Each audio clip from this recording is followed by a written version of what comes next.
Good afternoon, guys. This is Robil Alam. Now I'm going to talk about English. I mean, how to learn the English. If you want to speak in English, then you have to do something. So I'll talk about what is the process to learn the English. আসলে আমি বলতে চাচ্ছি আমাদের সমাজে এখনও বিশেষ করে গ্রাম অঞ্চলের অবস্থা খুবই খারাপ। শহরে মোটামুটি তাও চলে, কিন্তু গ্রামের অবস্থা বিশেষ ছাত্রছাত্রীদের মধ্যে আমি দেখছি ওদের ইংরেজির প্রতি প্রচণ্ড একটা ভয় কাজ করে। তো আমি কিছুদিন এটা নিয়ে একটু রিসার্চ করলাম যে আসলে সমস্যাটা কোন জায়গায়। ইংরেজি নিয়ে ভয় এটা কম বেশি সবারই থাকে, শহরে এবং গ্রামের সবার মাঝখানেই থাকে। তো আমি কিছুদিন কিছু ছাত্রছাত্রীর সাথে গ্রামের স্কুলের ছাত্রছাত্রীর সাথে কিছুদিন আমি কথাবার্তা বলছি। তো দেখলাম ওদের মূল প্রবলেমটা হচ্ছে গ্রামার তো আছেই, আসলে মূল সমস্যাটা হচ্ছে ওদের রিডিংয়ে।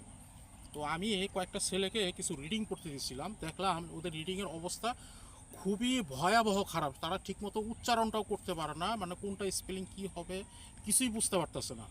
তো পরে আমি বুঝতে পারলাম, পরে জিজ্ঞাসা করলাম যে আসলে তোমাদের কেন এই সমস্যাটা কেন হচ্ছে, তো তোমরা কেন ইংরেজিতে কথা বলতে পারো না বা ইংরেজির প্রতি এত ভয় কেন। তারা আমাকে যেটা বললো যে আসলে ওরা কথা বললেই ইংরেজির কথা বললেই আমি দেখছি প্রথমে ওরা গ্রামার সম্পর্কে কথা বলো। তো আমি বললাম যে আসলে গ্রামারটা তো খুব বেশি জরুরি না। যেমন আমরা যে বাংলায় কথা বলি, আমরা কি কখনো ব্যাকরণ শিখে বাংলায় কথা বলছি? আমি কি জানি, আপনি কি জানেন যে সমাস কাকে বলে, বাগধারা কাকে বলে, অব্যয়ী ভাব, এগুলো তো আমিও জানি না, কিন্তু আমি তো বাংলায় কথা বলি, তার মানে কি আমার বাংলা কথা হয় না? অবশ্যই হয়, আপনারটা হয়। তো ইংরেজি ক্ষেত্রে সমস্যাটা কি? সমস্যাটা হচ্ছে আমাদেরকে প্রথমেই ছোটোবেলায় স্কুল লেভেলে গ্রামার ধরিয়ে দেওয়া হয়। অর্থাৎ আমি যখন পড়াশোনা কী জিনিস কিছুই বুঝি না, তখনই আমার হাতে গ্রামারটা দিয়ে দেওয়া হয়। তখন একটা ভয় কাজ করে যে আমি কিছুই বুঝলাম না, অথচ আমাকে গ্রামার দিয়ে দিল। এই জন্য ইংরেজি শেখার জন্য আসলে গ্রামারটা খুব বেশি জরুরি না, দরকার কখন একটা সার্টেন পিরিয়ড পরে, matric, inter, degree, specially graduation করার পরে তখন গ্রামারটা লাগে। কেন লাগে? তার কারণ হইতেছে আমরা সবাই ওই সময় চাকরি বা জবের জন্য একটা প্রিপারেশন নেই, তো সেই ক্ষেত্রে লাগতেই পারে। কিন্তু এই যে ক্লাস 1 থেকে 10 পর্যন্ত বা ইন্টারমিডিয়েট লেভেল পর্যন্ত আমার মনে হয় গ্রামারের অত জরুরি না। হ্যাঁ, জরুরি। আগে আপনি শিখেন, আগে বেসিকটা শিখেন, আগে রিডিং পড়াটা শিখেন, আগে কীভাবে সেন্টেন্সটা মেকিং হয় কিছু ওয়ার্ড শিখেন। আপনি যখন কন্টিনিউ রিডিং পড়বেন দেখবেন আপনার বেসিকটা, আপনার ফাউন্ডেশনটা খুব মজবুত হবে। তখন অটোমেটিকলি আপনি পড়তে পারবেন। যখনই আপনি পড়তে পারবেন তখন আপনার ব্রেনের মধ্যে একটা সার্কুলেট হবে যে এই সেন্টেন্সের পরে এই সেন্টেন্সটা আসতেছে। অনেকে হয়তো অনেক ধরনের অ্যাডভাইস দেয়। কেউ বলে যে আমি অনেকে জিজ্ঞাসা করছি যে আপনি ইংরেজি কীভাবে শিখছেন। কেউ আমাকে বলছে যে আমি মুভি দেখে শিখছি, কেউ আমাকে বলছে গান শুনে শিখছি, কেউ বই পড়ে, কেউ লিখে। সবগুলোই ঠিক আছে, আসলে এক একজন এক একভাবে পছন্দ করে। তবে আমার ব্যক্তিগত মতামত যে রিডিংটাই হচ্ছে সবচেয়ে বেস্ট একটা মাধ্যম। কেন?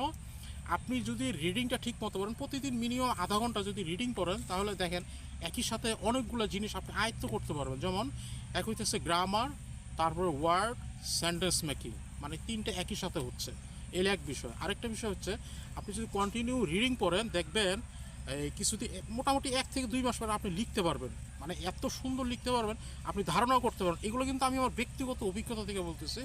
আমার ওস্তাদ কিন্তু আমাকে কেউ বলে নাই বা কাউকে আমি ফলো করি নাই যে ইংরেজি এইভাবে শিখতে হবে, এইভাবে শিখলে ভালো হবে।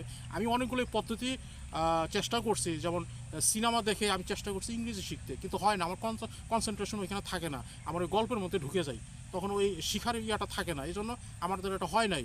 তারপরে এই গান শুনে হয় না, আমার হয় না। তো আমি চিন্তা করলাম যে বই পড়ে দেখি। তো বই পড়ে যখন আমি শুরু করলাম দেখলাম না, এখন তো হয়। এই জন্য আমার কাছে মনে হলো যে this is the best way to learn English if you read the book continuously minimum 30 minutes everyday. আমি আপনাকে গ্যারান্টি দিচ্ছি, আপনি যদি মিনিমাম 30 মিনিট প্রতিদিন। এখন আর কথা হচ্ছে যে আপনি কী পড়বেন, কোন ধরনের বই পড়বেন? নিউজ পেপার পড়বেন? না, নিউজ পেপার পড়লে এটা খুব কঠিন, আপনি ভয় পেয়ে যাবেন, এটার প্রতি একটা বিতৃষ্ণা চলে আসবে, ওটা করা যাবে না। যারা একদম বিগিনার, কিছুই পারেন না, তাদের জন্য সবচেয়ে সহজ একটা মাধ্যম হইতেছে আপনি ক্লাস 4 অথবা 5-এর ইংরেজি বই প্রতিদিন আধা ঘন্টা পড়েন, দেখেন বেসিকটা আপনার মজবুত হবে, ফাউন্ডেশনটা ভালো হবে। তখন আপনার মধ্যে একটা কনফিডেন্স আসবে, একটা গ্রো আপ হবে যে হ্যাঁ, now you are ready to learn the English or to move in the long way. So this is the way to learn the English. Otherwise, all the efforts will be vain. So don't do this. Okay, so thank you guys. That's all for today.